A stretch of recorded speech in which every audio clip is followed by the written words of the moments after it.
नमस्कार, जय हिंद। मैं अंकुर चपराना आप सभी का मेंटर जेएसएस यूट्यूब चैनल पर हार्दिक स्वागत करता हूं।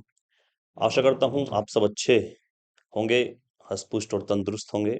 भाई फिजिकल की तैयारी अब अगर किसी की हल्की चल रही है तो उसे दुगनी कर दीजिए, और जिसकी ऑलरेडी हो चुकी है तो उसे थोड़ी मतलब निरंतर चलने दीजिए, ठीक है? ज़्यादा बॉडी पर लोड लेने से या ज़्यादा डिप्रेशन में होने से या दिमाग पे लोड लेने से अच्छा है कि आप जो तैयारी आपकी चली हुई है उसे निरंतर रखें। दौड़ आपकी हो जाएगी बिना कुछ ज़्यादा सोचे समझे, ठीक है? बात करते हैं जो लेटेस्ट अपडेट है ईवी पुलिस फिजिकल के लिए, वो है हमारी संभावित 10 फरवरी। अब संभावित भी नहीं कह सकते, अब तो ऑफिशियली हो चुका है कि 10 फरवरी से दौड़ शुरू होने की पूरी पूरी उम्मीद है और कराई जा सकती है। दूसरा इसमें 1-2 चेंज हुए हैं वो मैं आपको बताऊँगा, और दूसरा ये बताऊँगा कि अगर बच्चों के मन में अभी भी डाउट है कि भई अभी तैयारी करें या ना करें, या मेरिट कितनी बढ़ सकती है, कितनी हट सकती है। देखो वो मेरिट वाली वीडियो तो बाद में आएगी, अभी नहीं आएगी। लेकिन कम से कम ये डीवीपीएसटी सारे फाइनल हो जाएँ, ये 2-3 फरवरी तक तो डीवीपीएसटी ही है।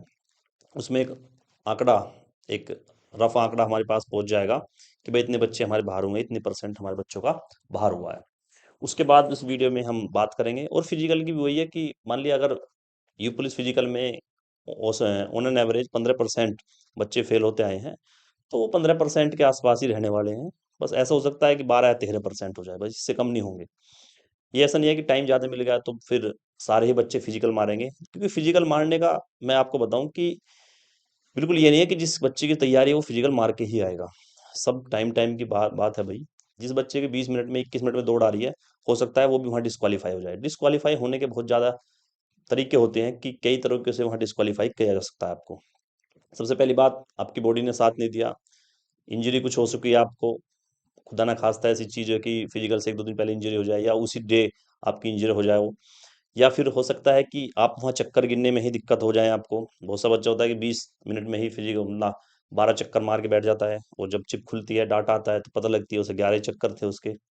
तो इसमें भी डिस्क्वालीफाई होते हैं। तो ये नहीं बोल सकते आप कि जिसकी रेस नहीं आ रही है वो ही डिस्क्वालीफाई होगा। भाई जिसकी दौड़ अभी आ रही है वो भी डिस्क्वालीफाई हो सकता है। जैसे एग्जाम में होता है, सेम पैटर्न इसी में होता है। एग्जाम में भी बहुत बच्चों की तैयारी अच्छी होती है वो, लेकिन वो क्वालिफाई नहीं कर पाते हैं एग्जाम को। हर पढ़ने वाले का क्वालिफाई नहीं होता एग्जाम। ऐसे ही फिजिकल है कि हर अच्छे जो बच्चे का फिजिकल है वो क्लियर नहीं कर पाता है। कई बार आपने देखा होगा कि उससे आज तक कोई फिजिकल नहीं हो, उसने फिजिकल मार दिया, और आप बोलोगे कि यार वो तो हर फिजिकल करता है, वैसे भी फिजिकली स्ट्रांग है, उससे फिजिकल नहीं हुआ। तो ये उस दिन की बात होती है, प्रत्येक डे आपका अलग अलग होता है, किस दिन आपका है, किस दिन आपका दिन अच्छा नहीं है, तो ये सारी बातें निर्भर करती हैं कभी कभी किस्मत पर। तो हम ज़्यादा बात ना बढ़ाते हुए भाई इस बात पर पहुंचते हैं कि ये हमारी टोटल 12 पीएससी वाहिनी है। 12 हमारे ग्राउंड तैयार हो चुके हैं, और 12 ग्राउंड में जिनका नाम है, 45वीं वाहिनी अलीगढ़ है, सारे पीएससी ग्राउंड में हैं। क्योंकि इसमें ग्राउंड ऑलरेडी तैयार होते हैं, यहाँ कहीं ना कभी ट्रेनिंग चलती है।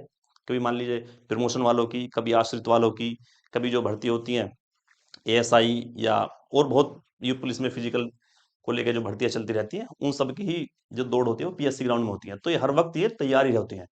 अगर सिविल लाइंस की बात करें या सिविल पुलिस की या इनकी ग्राउंड की बात करें, तो हाँ उन्हें ग्राउंड करने बनाने में, तैयारी में करने में टाइम लगता है, और उन्हें टाइम दिया जाता है। लेकिन इन्हें क्या है कि जिस दिन भी आप बोलोगे उसके 1 हफ्ते के लिए आप बिल्कुल तैयार हो जाएंगे, ग्राउंड बिल्कुल रेडी ही रहते हैं। ठीक है, बस थोड़ी सी मेंटेनेंस करने की जरूरत है, बाकी रेडी रहते हैं।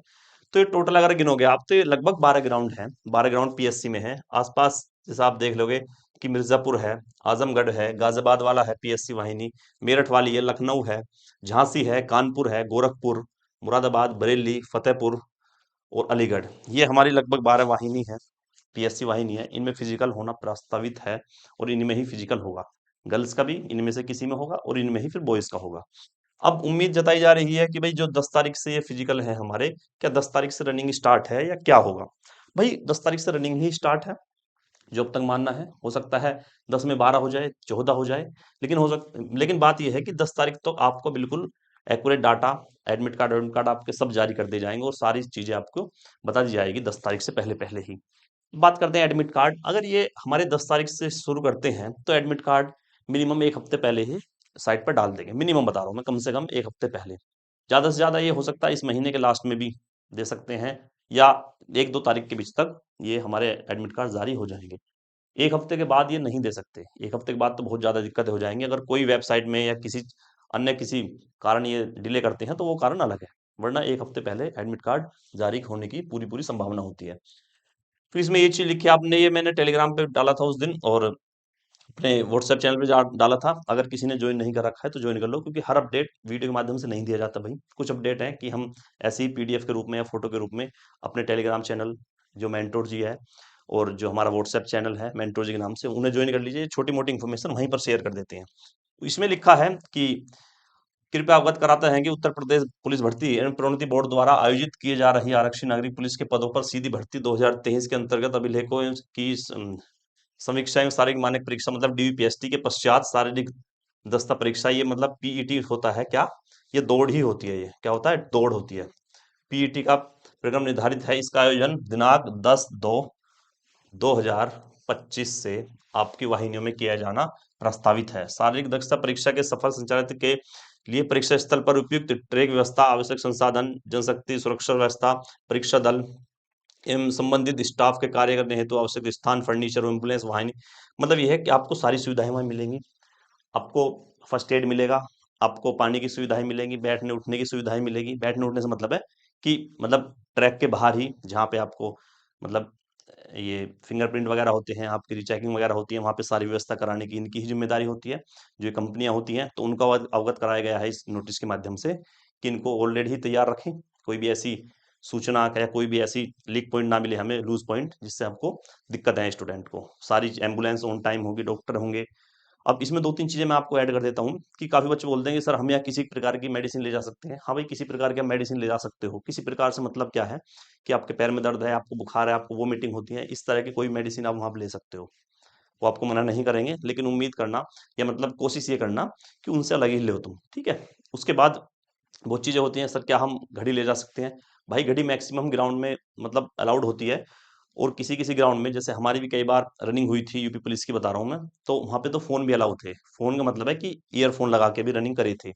और मैं बात कर रहा हूँ सन 2019 की, जो 41,500 2018 की बात है, 41,520 की जो भर्ती थी, उसमें फिजिकल था कहाँ पे? वो था शायद बरेली या लखनऊ था मेरा। उस टाइम मतलब फोन और ईयरफोन दोनों अलाउ थे, और मैं खुद लगा के रनिंग करी थी।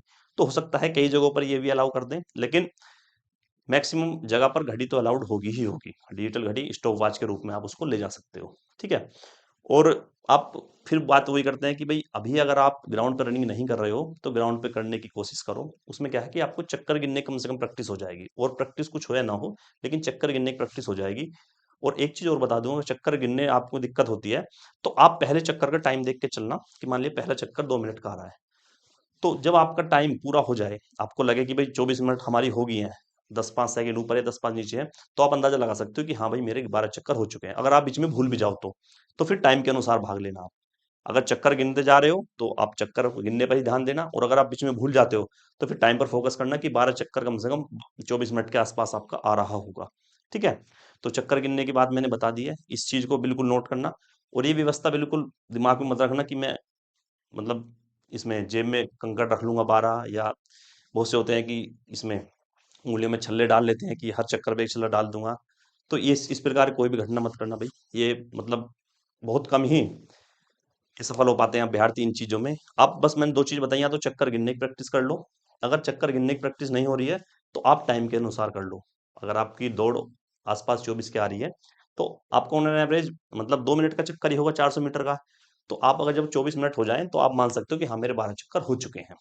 और अगर किसी के, फिर मैं आपको एक सलाह दे रहा हूँ, अगर किसी की अच्छी दौड़ है और 21, 22, 23 मिनट में दौड़ मार रहा है, तो प्लीज वो एक चक्कर फालतू अपना मार सकता है, ठीक है। उसमें आपको नुकसान नहीं होगा। अगर वहां लिखा है 12 चक्कर मारने हैं तो आप 13 मार सकते हो। वो मिनिमम आंकड़ा होता है कि 12 तो आपको मारने ही है विद इन अ टाइम, ठीक है। अगर आप 13 मार लोगे तो भी आपको डिस्क्वालीफाई नहीं करेंगे वो।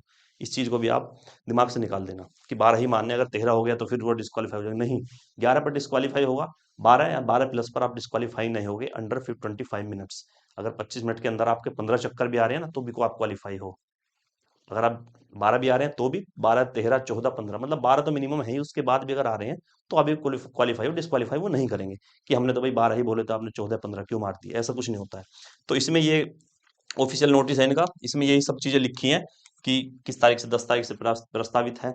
और उम्मीद है कि सबसे पहले जो फिजिकल होंगे वो लड़कियों के होंगे, क्योंकि उनके पास भी जो फाइलें हैं, जो डॉक्यूमेंट्स हैं, वो जो सबसे पहले अब से 1 महीने पहले से ही हमारे वो चले हुए हैं, लगभग 26 तारीख से ही हैं। शुरुआत उनकी जो डीयूपीएसटी हुई थी, तो उनकी फाइल या डॉक्यूमेंट्स उनके पास पहुंच गए होंगे भर्ती बोर्ड के पास, वो अपना कहीं ना कहीं तैयारी कर रहे होंगे एडमिट कार्ड बनाने की। तो जरूरी है कि उन पे ही, उनके पास ही सबसे पहले जिनकी डीयूपीएसटी की फाइल पहुंच चुकी है, तो उनके ही अपना एडमिट कार्ड पहले जारी करें। जिसके लेट होते जा रहे हैं तो उनको फिजिकल भी थोड़ा लेट हो जाएगा, लेकिन उम्मीद है कि मार्च तक, मार्च से पहले पहले ही, मार्च से मतलब एटलीस्ट आप मान के चलना मार्च के फर्स्ट वीक तक ही फिजिकल फिर कंप्लीट हो जाएंगे, अगर 10 तारीख से शुरू करते हैं। क्योंकि पहले उन्होंने 15 ग्राउंड की बात करी थी, अब सिर्फ और सिर्फ 12 की ही बात करी है। तो ऑन एन एवरेज अगर मैं बात करूं 12 ग्राउंड में, तो पुराने आंकड़ों के हिसाब से तो 600 से और 800 बच्चों का एक दिन में जो हमारा ये फिजिकल लेते हैं, ठीक है, जो पुराने आंकड़े हैं। हो सकता है इस बार 1000 बच्चों का ले लें, लेकिन मुझे बहुत कम संभावना लग रही है कि 1000 बच्चों का एक उसमें ग्राउंड में फिजिकल करा सकते हो, नहीं कराएंगे। लगभग 600 से और 800 के बीच में ये एक दिन में एक बच्चों का, इतने बच्चों का फिजिकल कराएंगे। तो इसमें लगभग 15 ये से 20 दिन लगने की उम्मीद है, क्योंकि बीच में एक दो छुट्टियां भी होंगी। सैटरडे संडे भी ऑफ रखते हैं कभी कभी, ये संडे तो रहता ही है, लेकिन सैटरडे भी रखते हैं, बीच में कोई त्योहार आ गया तो भी रखते हैं। अगर बीच बीच में कोई मौसमी घटनाएं होगी, जैसे बारिश वगैरह होगी, आंधी तूफान हो गए, तो उस डे को फिर वो कैंसिल करके फिर जो रिजर्व डे रखते हैं उनके लिए उसमें पोस्टपोन कर देते हैं। तो ये सारी चीजें हैं भैया। तो आप मान के चलना कि 10 फरवरी से आपका फिजिकल है, आपके पास अभी 15 दिन है। 15 दिन में आप ज्यादा अपने आप को, बॉडी को पेन देने की जरूरत नहीं है, ज्यादा कुछ झोंकने की जरूरत नहीं है। इतना हार्ड इसका फिजिकल नहीं है, अगर आपने प्रैक्टिस कर रखी है तो। अगर आपका टाइम अभी भी 26-27 मिनट आ रहा है, तो भी गारंटी के हिसाब से आप 25 मिनट में वो फिजिकल मार लोगे, ठीक है। बस रुकना नहीं है। और आशा करता हूँ कि जो बच्चे इस चीज से थोड़े मोटिवेट होते हैं, मेरी बात सुनकर मोटिवेट होते हैं, तो इस बात से मोटिवेट हो जाइए भाई, कि आपका ये पड़ाव फिजिकल का है, इसको भी आपको पार करना है। उसके बाद आपके नंबर बताए जाएं या ना बताए जाएं, फिर आपको वेट करना है फाइनल मेरिट का। सही है। अभी से आप दिमाग पर इतना लोड ना लें कि भाई 15 नंबर 20 नंबर, 15-20 नंबर बढ़ने की अगर जो बात करते हैं ना, तो शायद उन्हें पिछला आंकड़ा पता नहीं है, या वो हो सकता है कुछ और आंकड़ा आया और फॉर्मूला लगा रहे हो। लेकिन मेरा मानना है कि 7 से 10 नंबर के बीच में, अगर किसी के 7 से 10 नंबर भी ज्यादा हैं अपनी कट ऑफ से, तो वो सेफ है, ठीक है। गर्ल्स के लिए बहुत कम आंकड़ा है ये। गर्ल्स के लिए हो सकता है सबसे पहले फोकस करें अपने फिजिकल पर, सही है। तो भाई ये मेरी इन्फॉर्मेशन थी आपके लिए, और यही मोटिवेशन था आपके लिए, कि दौड़ इतनी भी ज्यादा आप दिल पर मत लीजिए कि आपसे दौड़ नहीं होगी। अगर किसी की 27-26 मिनट भी आ रही है, तो 25 मिनट में कर सकता है वो, अगर करने लायक होगा, ठीक है। लेकिन इंजरी से बचना है, और खान पीन अपना सही रखना है बस। इंजरी नहीं होनी चाहिए बिल्कुल भी, वरना 20 मिनट वाला भी 30 मिनट में नहीं मार पाएगा। सही है। तो भाई मिलते हैं फिर अगली वीडियो में। तब तक के लिए जय हिंद जय भारत।